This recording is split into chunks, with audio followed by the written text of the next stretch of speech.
నమస్తే. Welcome to our channel. ప్రస్తుతం మనతో ప్రముఖ ఆధ్యాత్మికవేత్త, ఆస్ట్రాలజర్ అనంత శర్మ గారు ఉన్నారు. వారితో మాట్లాడదాం. నమస్తే అండి. మహాగణాధిపతియే నమః. ఓం దక్షిణామూర్తయే నమః. గురుగారు, జనవరి 31 మాఘమాసం వస్తుంది. మాఘమాసం యొక్క విశిష్టత, ఏ భగవంతుడిని ఆరాధించాలి అనేది వివరించండి. అమ్మ, ఈ సంవత్సరం జనవరి 31 నుంచే మాఘమాసం ప్రారంభమైంది. ఆ మాఘమాసం విశిష్టత ఎలాగే అంటే ఎంతో పవర్ఫుల్ అయిన మాసం. ఆ మాఘమాసంలో ఎవరు ఏ దేవుణ్ణి ఆరాధిస్తే ఎంత తొందరగా మన ఫలితాలు ఇస్తాయంటే, ఏ సూర్య భగవాన్, ఛాయాదేవి, పద్మినీదేవి ఇలాంటి దేవతల్ని, ఆ మహానుభావుడు సూర్య భగవాను ఆరాధించిన ఉషా పద్మిని ఛాయాదేవి సహిత శ్రీ సూర్య భగవాను ఆరాధించడం వలన ఎన్నో రకాల ఉపయోగం. మాఘమాసం అంతా 30 రోజులు ఆదివారాలు, 4 ఆదివారాలు ఇంకా నిష్ట పాటిస్తూ చక్కగా, మాఘపాదివారాలు అంటే 4 ఆదివారాలు, అలాగని 30 రోజులు చక్కగా సూర్య భగవాను దేవాలయానికి వెళ్ళొచ్చు.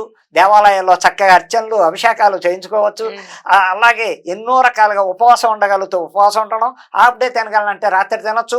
లేదండి మేము ఉండాలి, ఆదివారం పక్కా పాటించాలి. 30 రోజుల్లో పాటించలేకపోయినా ప్రతి ఆదివారం నాడు చేయవలసిన ఉత్తమమైన ఫలితం ఏమిటయ్యా అంటే, మాఘపాదివారం చక్కగా ఉదయం లేవడం, సూర్యుడు ఉదయించకుండానే లేవడం, స్నానాలు చెయ్యటం, చక్కగా సూర్య భగవానుడు చిత్రపటం దగ్గర అన్ని పెట్టుకోవడం, అలాగే పిడకలు దారి వేసి చక్కగా పాలు పొంగించుకుని, ఆ పాలు చిక్కుడాకులో కానీ, జిల్లెడాకులో కానీ, తామలపాకులో కానీ, దొరకని పక్షల్లో తామలపాకులో కానీ పెట్టి ఆ నివేదన ఆయనకు సమర్పించి, ఆ సూర్య భగవానికి అర్చన సమర్పిస్తూ ఆయన నామస్మరణ చేసుకుని, అలా చేయడం వల్ల ఇంటిల్లిపాది చక్కగా ఆ తీర్థప్రసాదాలు స్వీకరించి, అలా ప్రతి ఆదివారం 4 ఆదివారాల్లో, అందులో బాగా పవర్ఫుల్ అయిన ఆదివారం రథసప్తమితో కూడుకొచ్చిందే అనుకోండి ఆదివారం, ఇంకా అసలు అంతు పట్టలేదు. అంటే సప్తమి ఆదివారం ఇప్పుడనే కాదు, ఏ నెలలో అయినా సప్తమి ఆదివారం భాను సప్తమి అని పిలుస్తారు.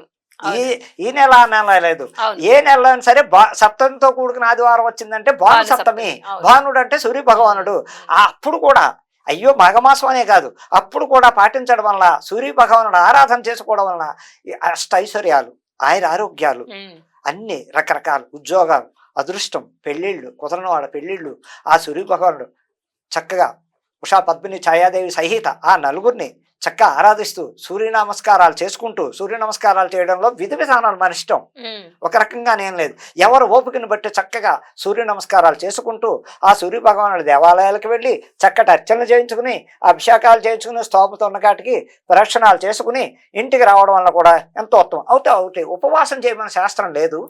ఉండగలిగిన వాళ్ళు చక్కగా ఉండి మధ్యాహ్నం 12 దాటగానే ఉంటే పళ్ళు అవి తినేవాళ్ళు ఉంటారు, రాత్రి తింటారు, సూర్యాస్తమయం కాదండి ఉండలేము, తప్పేం కాదు.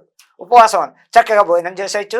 మళ్ళా ఆదివారం నాడు మళ్ళీ యథాప్రకారంగా ఇదే పద్ధతిలో ఆ సూర్య భగవానుడికి ప్రతి 4 ఆదివారాలు మాఘమాసం మొత్తం చక్కగా ఆయన్నే స్మరించుకుంటూ సూర్యనారాయణ అష్టోత్తరం కానీ, నామస్మరణ కానీ, సూర్యనారాయణమూర్తి కథ కానీ విన్ని ఆచరించి పాటించిన వాళ్ళకి ఎన్నో రకాలు ఆయురారోగ్యాలతో చల్లగా ఉంటారని, అందులో ఏమిటే సర్వరోగ నివారణకి కూడా సూర్య భగవానుడే కారకుడు. ఆయన ఆరాధిస్తే వీళ్ళు ఒంటి మీద స్కిన్ ఎలర్జీలు ఉన్నా, ఏ రకమైన బాధలు ఉన్నా, హెల్త్ మోకాళ్ళ నొప్పులు ఉన్నా, కాళ్ళ నొప్పులు ఉన్నా, పాదాల నొప్పులు ఉన్నప్పటికీ ఆయన ఆరాధించి, తండ్రి నాకు ఈ కీళ్ళ నొప్పులు తగ్గించు, నేను బాధలు పడుతున్నాను, ప్రతి ఆదివారం నేను చక్కటి పాయసం చేసి నీకు నివేదన ఇచ్చి నీకు చేసేకే నేను ఏదైనా తింటా తండ్రి అని మనస్ఫూర్తిగా మనసావాచా కర్మణ ఆ సూర్యభగవాన్ని నమ్ముకోండి, ఆచారాలు పాటించి. మాఘమాసం విశేష ఏమిటంటే, మాఘమాసంలో పెళ్లిళ్ళు చేయించుకున్న వాళ్ళకి, మాఘమాసంలో పెళ్లిళ్ళు అయిన వాళ్ళు ఎంతో అదృష్టవంతులు.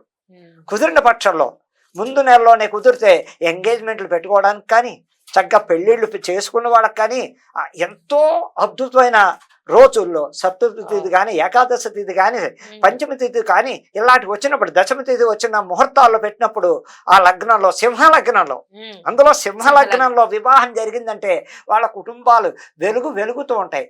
అన్ని లగ్నాల్లోకి సింహలగ్నం పవర్ ఎక్కువ. ఆ సింహలగ్నం సూర్య భగవానుడిది, మరి సింహానికి అధిపతి రవి. ఆ సింహలగ్నం సూర్య భగవానుడిది కాబట్టి ఆ ముహూర్తంలో నిజంగా అమ్మా లగ్నం అదే ఈ వసుపంచకంలో సింహలగ్నం పడిన ఇంకా అంత అదృష్టవంతులు ఎవరు ఉంటారు. అలాంటి టైంలో వివాహాలు చేసుకోవచ్చు. ఉపనయనాలు ముఖ్యం. అసలు మాఘమాసంలో ఉపనయనాలు విపరీతంగా చెయ్యాలి. మాఘమాసంలో ఉపనయనం చేయడం వల్ల ఉన్న ఉత్తమమైన ఆ తల్లిదండ్రులకి ఉపనయనం చేసుకున్న కుర్రాడికి ఎంతో మంచి జరుగుతుంది. ఆ గాయత్రి మాత ఒంట్లో ఆ యజ్ఞోపేతం వేయడం వలన ఎంతో పవర్. అలాగే ఆ ఉపనయనం చేశాక అయ్యగారు 11 సార్లు చెవిలో చెప్పిస్తాడు గాయత్రి మంత్రాన్ని. అది పవర్, మాఘమాస విశిష్టత పవరు. ఓం భోద్భవస్వరం తత్సర్వితరం వర్గో దేవ సదేవే దియో యోన ప్రచోదయాదు. ఆ వడక పెళ్లి కొడుక్కి ఈ బ్రాహ్మణ చెవుల మంత్రం నాన్న 11 సార్లు విను, నీ నోటి తప్పటి చెప్పని కండువా కప్పి చెవిలో చెప్తాడు ఆ అది ఎంతో పవర్ఫుల్. మాఘమాసంలో ఉపనయనం చేసుకున్న ఆ కుటుంబంలో సుఖ సంతోషాలు ఇంకా గృహప్రవేశాలు. గృహప్రవేశాలు మాఘమాసంలో వివాహాలు చేసుకున్న వాళ్ళకి, శంకుస్థాపనలు చేసుకున్న వాళ్ళకి ఎంతో లాభదాయకం. చక్కటి పవర్ఫుల్ మాసం అంటే కార్తీక మాసం, మాఘమాసం, వైశాఖ మాసం. ఇవి అంటే ఇటువంటి శుభకార్యాలు పవర్ ఇచ్చేది, చాలా పవర్ఫుల్. ఇలాంటి టైం అందులో మార్గశిర మాసం లక్షవారాల్లో పుష్యమి గురువారం నాడు కానీ, పుష్యమి గురువారం వచ్చిన నాడు కానీ, గురు పుష్యమి యోగం నాడు కానీ, ఇలాంటి టైముల్లో ఇలాంటి అన్నీ చేసుకోవడం. అందులో మాఘమాసంలో దానాలు ధర్మాలు ఇవ్వడం వల్ల కూడా ఎంతో పవిత్రత ఉంది. అలాగే వచ్చిన బ్రాహ్మణ చేత అన్నీ అయిపోయాక వాళ్ళకి మంచి వెండి పాత్ర కానీ పంచపాత్ర కానీ తోచింది దీపదానాలు కూడా ఇవ్వచ్చు. ఆ ఉపనయనం అయ్యాక బ్రాహ్మడికి వెండి వస్తువు ఇవ్వడం వల్ల కూడా ఎంతో పవర్ ఉందని చెప్పడానికి అనేక రకాలు. మాఘమాసం ఇది అది అని చెప్పడానికి లేదమ్మా. ఆఖరి మాఘమాసంలో ఇవి కూడా చేస్తారు. ఈ చదువుకి సరస్వతి కటాక్షానికి, చదువు కోసం సరస్వతి అన్నప్రాచనలు విద్యాభ్యాసాలకి అన్నిటికీ పవర్. నామకరణం చేయడానికి కానీ, వారసాలు చేసుకున్న వాళ్ళకి కానీ మాఘమాసానికి ఉన్నంత పవర్ ఆ సూర్యభగవానుడు కరుణ కటాక్షాలు మన మీద పడినంతసేపు ఆ కుటుంబాల్లో ఎటువంటి ఇబ్బందులు ఉండవని చెప్పడానికి ఆస్కారం ఉంది. అదమ్మా ఆ ఆరాధన. అలాగే మీరు అడిగిన దాంట్లో ఏంటంటే సూర్యభగవానుడు అసలు సూర్యమండలాన్ని ఆయన ఢీకొట్టడానికి హనుమంతుడే సరిపోలేదు. హనుమంతుడి వాడే జంకేటి దగ్గరికి వెళ్ళి అలాంటి మహానుభావుడిని టచ్ చేయాలంటే ఎంతో ఇది మనలో శక్తి ఉంటే కానీ, అమ్మవారి పవర్ శక్తి ఉంటే కానీ, ఆయన శక్తి ఉంటే కానీ ఆయన అనుగ్రహం పొందాలంటే ఆయన్ని ఎంత బాగా నామస్మరణ చేస్తే లేచిన దగ్గర నుంచి సూర్యనారాయణ ఆయన చదువు ఆయన తెలిసింది ఆదిత్య హృదయం కానీ ఇలాంటి అందులో ఆదిత్య హృదయం 30 రోజులు ఉదయం లేచి ఆదిత్య హృదయం పాటించడం వల్ల కూడా ఆ ఇంట్లో చక్కగా ఉంటారు. 30 రోజులు విడవకుండా మాఘమాసం ఆదిత్య హృదయాన్ని చదువుకున్న వాళ్ళకి, స్మరించిన వాళ్ళకి, విన్న వాళ్ళకి కూడా చక్కటి ఫలితాలు ఇస్తాడు.